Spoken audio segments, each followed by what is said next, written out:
찬송가 1장 만복의 근원 하나님을 함께 부르심으로 2023년 8월 14일 월요일 새벽 예배를 시작합니다.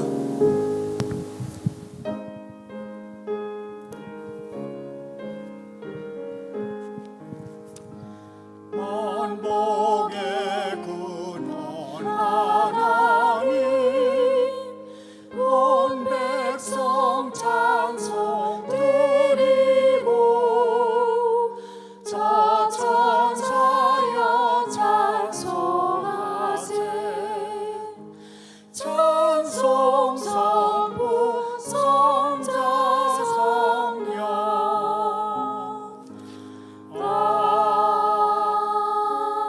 아멘. 계속해서 442장 저 장미꽃 위에 있을 함께 부릅니다.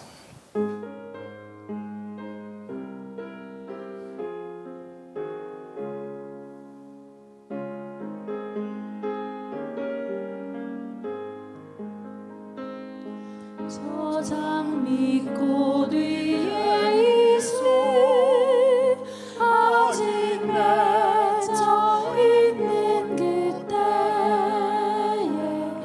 그의 이르니 소리 들리니 주음 성부 명하다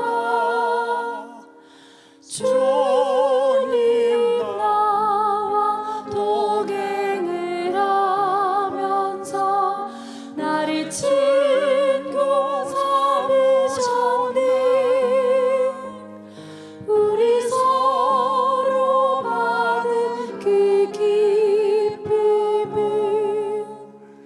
알 사람이 없도다 그 청한 주의 음성 우는 새도 잠잠케 한다 내게 들리다 주의 음성이 늘 귀에 쟁쟁하다 주님 나와 동행을 하면서 나를 친구 삼으셨니 우리 서로 받은 그 기쁨은 알 사람이 없도다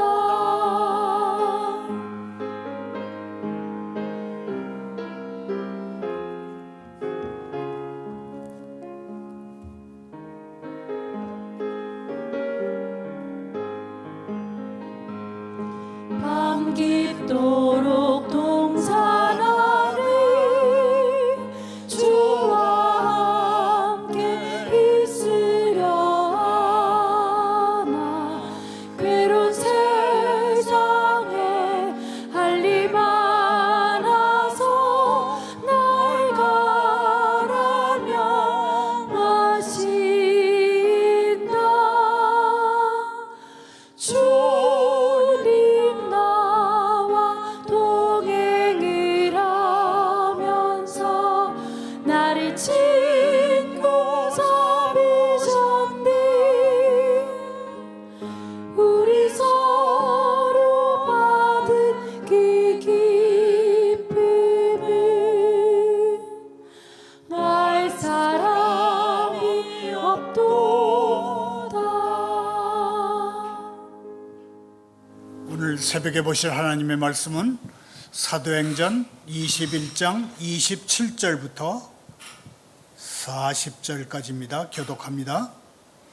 그 이래가 거의 참에 아시아로부터 온 유대인들이 성전에서 바울을 보고 모든 무리를 충동하여 그를 붙들고 어찌되 이스라엘 사람들아 도우라 이 사람은 각처에서 우리 백성과 율법과 이곳을 비방하여 모든 사람을 가르치는 그 자인데 또 헬라인을 데리고 성전에 들어가서 이 거룩한 곳을 더럽혔다 하니 이는 그들이 전에 에베소 사람 드로비모가 바울과 함께 시내에 있음을 보고 바울이 그를 성전에 데리고 들어간 줄로 생각함이라.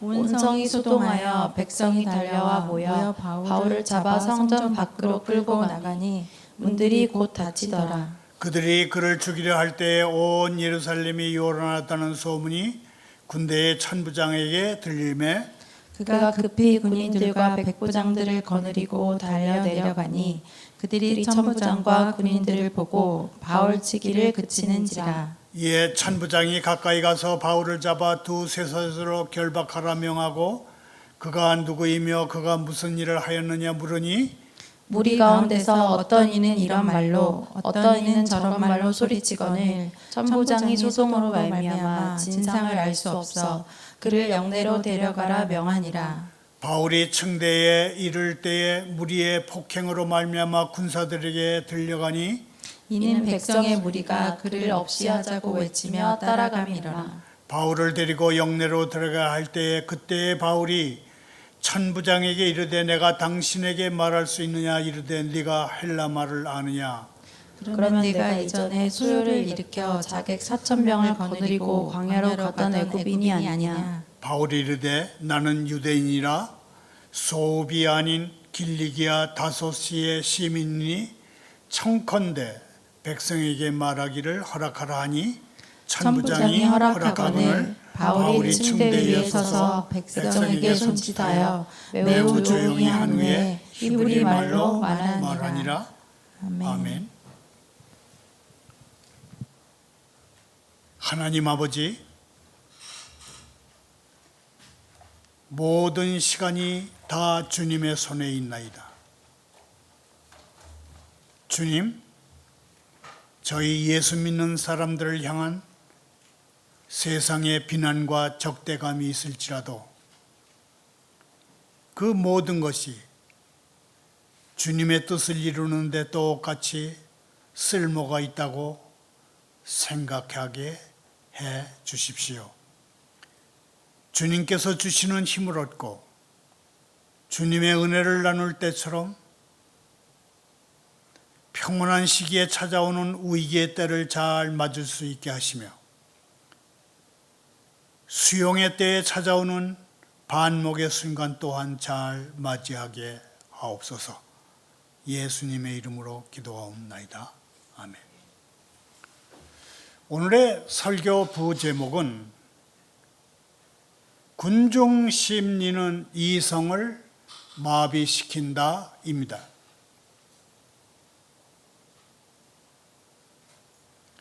이 부제에는 가짜 뉴스는 군중 심리를 폭발시키는 점화 장치가 될 수 있으며 군중 심리는 이성을 마비시켜서 사람들을 다수가 움직이는 대로 무작정 따라가게 한다는 그런 의미가 포함되어 있습니다. 바울 사도가 성전을 더럽혔다는, 즉 이방인을 성전으로 들였다는 가짜 뉴스에 충동된 예루살렘 군중들은 사실을 확인해 보지도 않고 바울 사도에게 매질을 했고 거의 죽기까지 매질을 했습니다. 세상은 복음을 미워합니다마는 복음 전도인의 이러한 환난의 시작은 하나님의 도우심의 시작이기도 합니다. 설교 중에는 전국을 강타한 태풍 카눈과 전 세계에서 4만 3천 명의 청소년이 참가한 새만금 세계 스카우트 야영대 소식 때문에 잘 알려지지 않았던 대한민국 해외 긴급 구호대의 캐나다 산불 진화 소식을 전하겠습니다. 151명의 외교부, 산림청, 소방청, 한국국제협력단, 그리고 의료 인력으로 구성된 대한민국 해외 긴급 구호대는 한 달 동안 캐나다 퀘벡주 북부 지역에서 산불 끄기를 했습니다. 먼저 오늘의 성경 본문을 살펴봅니다. 세상은 원하는 것을 얻기 위해서 수단과 방법을 가리지 않습니다. 이런 세상을 보면서 드는 생각은 세상은 참 악하구나. 악한 것이 세상이구나. 그런 생각을 하게 됩니다. 아시아에서 온 유대인들은 바울 사도를 궁지에 몰아넣기 위해서 꾀를 냈습니다. 그런데 그 꾀라는 것이 이성이 마비된 군종을 부추겨서 바울 사도를 테러하는 것이었습니다. 죽기까지 때리는 것이었습니다. 그러나 오늘의 성경 본문에서 우리는 신실하신 하나님께서 바울 사도를 지켜주심을 확인할 수 있습니다. 고난의 시작은 하나님 도우심의 시작이기도 합니다. 아시아에서 온 유대인들이 바울 사도를 알아보고는 군종을 부추겨서 사도를 붙잡게 합니다. 그들에게 바울 사도는 그저 정오의 관역이자 미움의 대상일 뿐입니다. 그들은 바울 사도가 이방인을 데리고 성전에 들어갔다는 가짜 뉴스를 만들어서 퍼뜨렸습니다. 가짜 뉴스에 속은 군종은 공분했습니다. 하지만 바울 사도는 이방인을 성전에 들인 적이 없습니다. 예루살렘의 유대인들은 가짜 뉴스를 확인도 하지 않은 채 아시아에서 온 유대인들의 말만 믿고 바울 사도가 성전을 더럽혔다고 판단한 것입니다. 세상은 복음을 미워합니다. 그래서 세상 사람들은 복음 전하는 사람을 괴롭힙니다.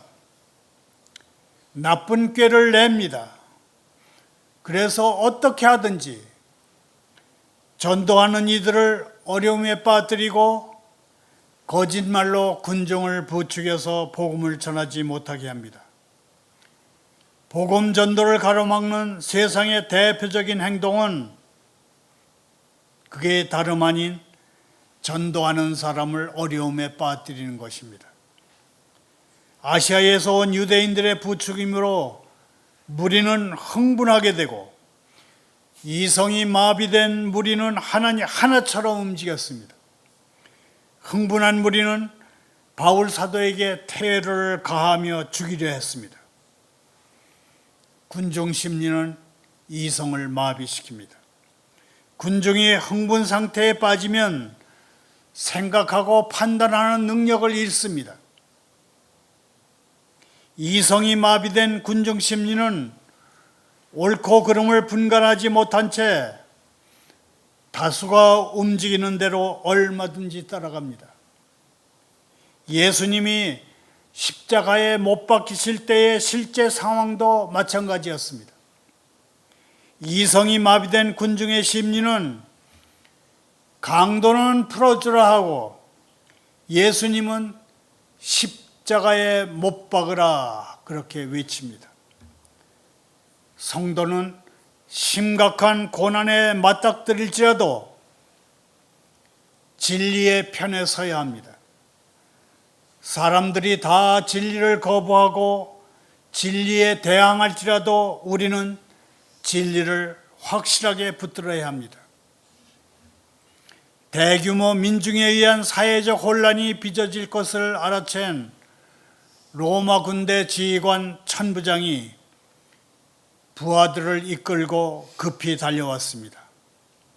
유대인들은 한국군으로 치면은 연대장과 대대장 사이에 그 중간쯤 되는 천부장이 그 부하들을 이끌고 온 것을 보며 바울 사도 때리기를 멈췄습니다. 바울 사도가 테러에 가까운 매를 맞는 상황에 천부장이라는 군 고위 지휘관이 개입한 것은 하나님의 도우심입니다.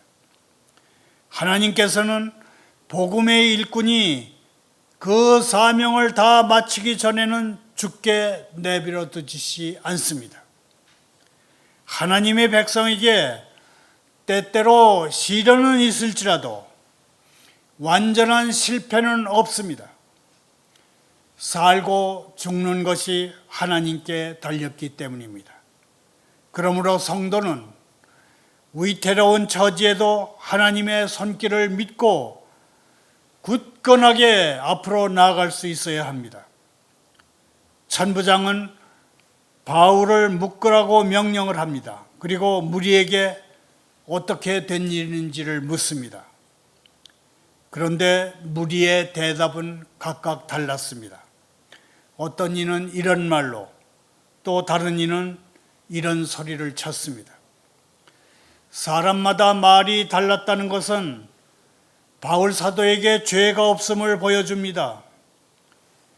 그들이 외치는 바 바울의 법적 잘못이 사실이 아님을 그들 스스로 증명한 것입니다. 거짓에 익숙한 마귀는 하나님의 나라가 확장되는 것을 방해할 때 거짓을 사용합니다. 그러므로 성도는 진리의 편에 서서 진실한 삶을 추구하며 살아가면 되는 것입니다. 천부장은 흥분한 무리를 피해서 바울 사도를 부대 안으로 데려가라고 명합니다. 바울 사도는 매우 지친 상태였지만 복음 전할 기회를 달라고 천부장을 설득했습니다. 바울은 복음으로 가득 찬 사람이었습니다. 그에게는 상황이 어떻든 복음을 전할 수만 있으면 그 기회를 포착하는 그런 사람이었습니다. 우리 안에 바울 사도처럼 예수 그리스도의 복음을 가득 채울 수 있기를 바랍니다. 바울 사도에게 고난의 시간이 시작됐습니다. 이제 로마에 갈 때까지 바울 사도의 신분은 정식 죄수입니다. 하지만 이 또한 세상과 우주 만물을 다스리시는 하나님의 섭리, 하나님의 의지, 하나님의 뜻이기도 합니다. 힘들고 불쾌한 시련만 시작되는 것이 아니라 하나님의 도우심도 함께 시작된 것입니다. 하나님은 복음을 전하는 사람을 끝까지 보호해 주십니다. 그러므로 우리는 하나님의 권위와 능력의 손길에 의지해서 담대하게 복음을 선포할 수 있는 것입니다. 사도 바울이 무슨 일장 연설을 했는지는 내일 새벽에 전할 것입니다. 말을 맺습니다. 사도행전 21장 28절부터 30절을 다시 함께 읽겠습니다. 외치되 이스라엘 사람들아 도우라.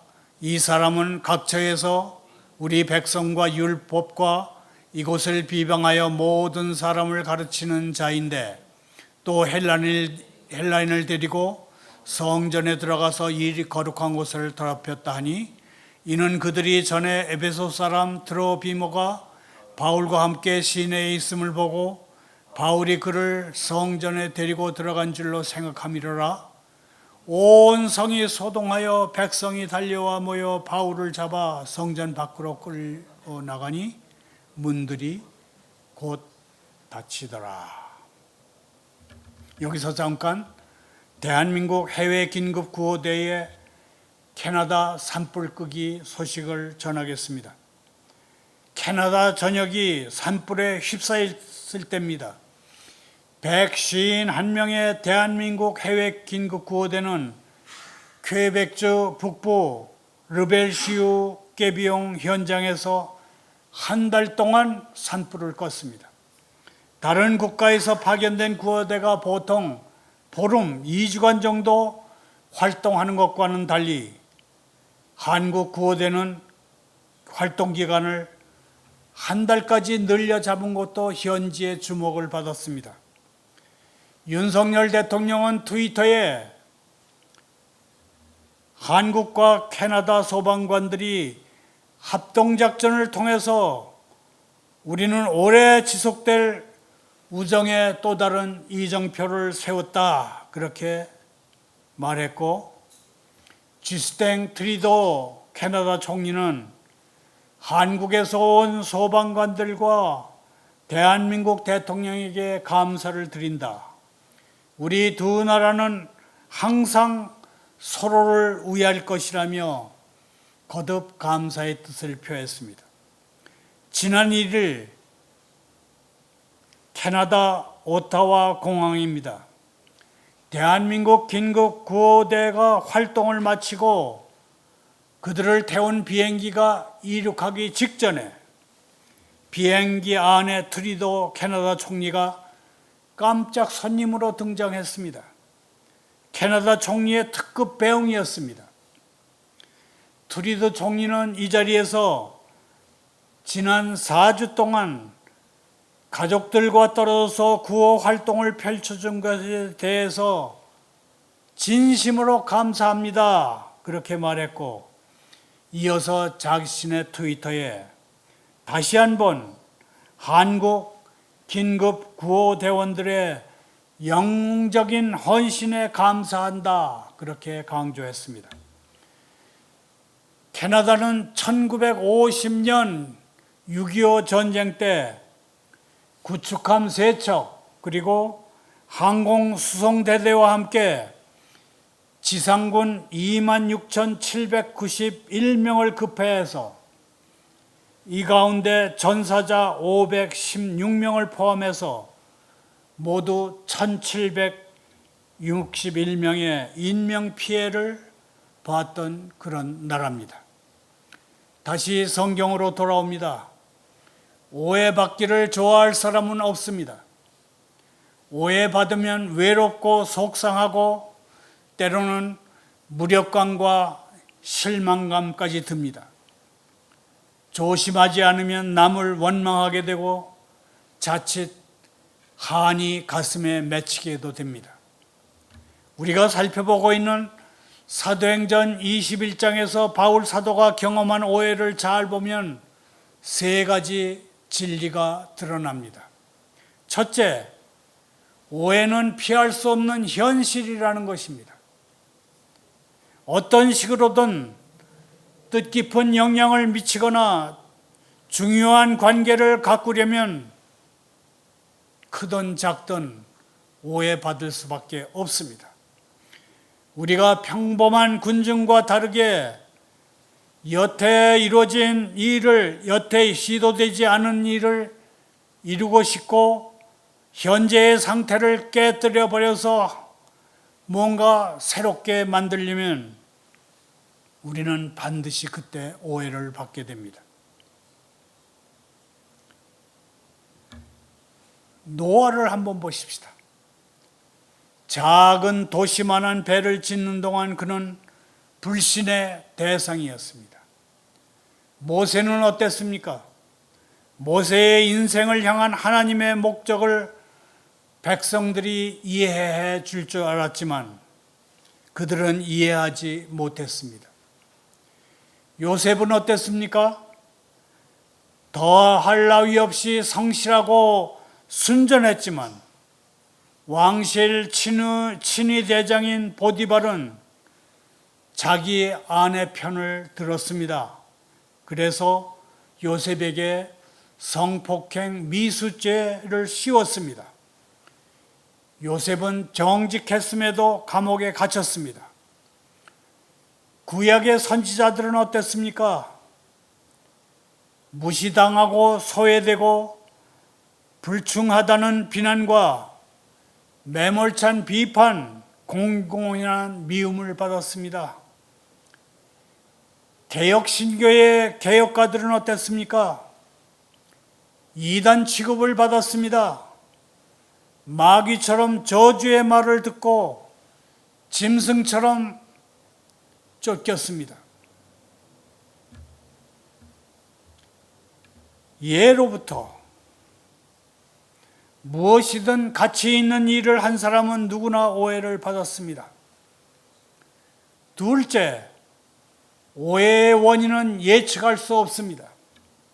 언제 어떻게 오해가 불거질지 미리 짐작할 수가 없습니다.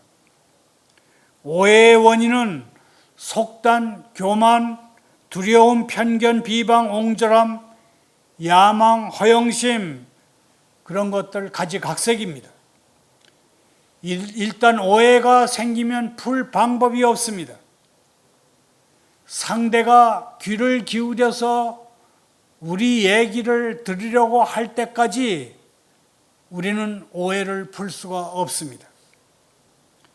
정확하게 소통하는 것까지만 그게 그대의 책임, 우리의 책임이고, 상대가 보이는 반응은 우리가 관리할 범위 밖에 있는 것입니다. 셋째, 오해에 대한 반응은 본인이 정하기 나름입니다. 오해에 어떻게 대응하느냐 하는 것은 그대가 판단해서 할 일입니다.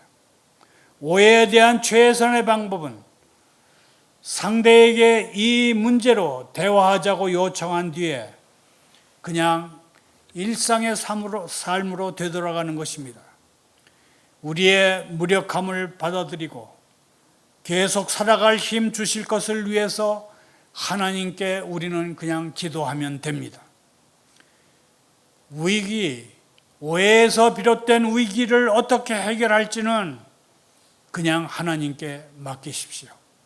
더는 오해를 풀려고 에너지를 소비하지 마십시오. 오해에서 비롯된 것들을 그 상태로 그냥 품어 안고 그대 인생의 목적을 이루는 데 혼신의 힘을 쏟으면 됩니다. 오해 때문에 뒤로 물러서지 않고 인생의 목적을 이루는 데 혼신의 힘을 쏟는 것이 위대함의 참 표지입니다. 감사합니다. 기도합니다. 성령 하나님, 저희의 모든 과거를 사용하셔서 이 현재가 믿고 예배하는 순간이 되게 해 주옵소서. 저희 생각의 어리석음과 목표를 정하지 못한 갈팡질팡함을 모아서 저희 안에 부활의 삶을 건축해 주옵소서. 북한 통치자 김정은이 최근 서울을 꼭 집어넣고 공세적 전쟁 준비를 하라고 북한 군부에 지시했나이다. 일본인 와다 하루키 교수는 북한과 미국 지도자들의 오판으로 또 다른 전쟁이 날 가능성이 있다고 했나이다. 저희는 전쟁은 하나님께 속한 것임을 믿고 하나님의 공의를 구하나이다. 예수님의 이름으로 기도하옵나이다.